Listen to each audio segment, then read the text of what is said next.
Le handicap mental et le handicap psychique, c'est pareil?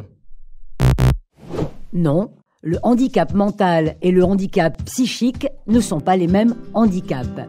C'est la loi du 11 février 2005 qui a reconnu le handicap psychique et qui a permis aux malades d'ouvrir des droits, et notamment d'obtenir une reconnaissance en qualité de travailleur en situation de handicap, autrement dit RQTH.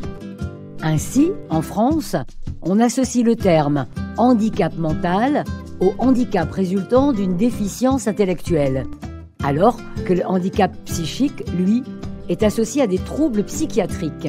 Et ces deux handicaps peuvent parfois être cumulés. Le handicap psychique, ça ne se voit pas. Effectivement, les handicaps psychiques sont la plupart du temps invisibles.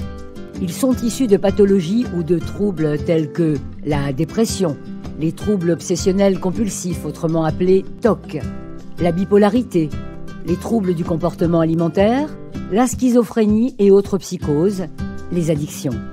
Ils peuvent se déclarer à tout âge. Un handicap psychique, c'est pour toute la vie?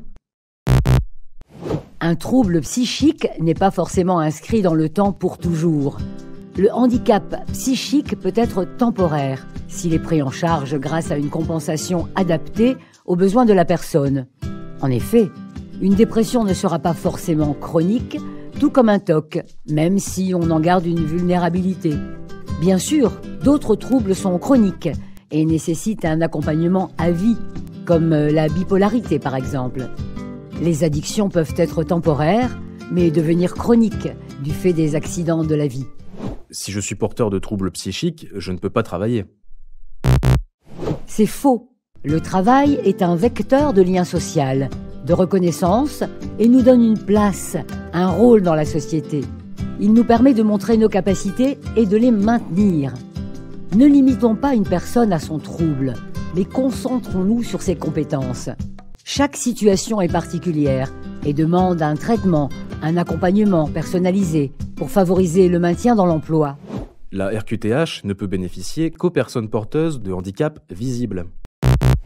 La reconnaissance en qualité de travailleur en situation de handicap a vocation à compenser toute forme de handicap et bien entendu celle qui impacte le maintien dans l'emploi.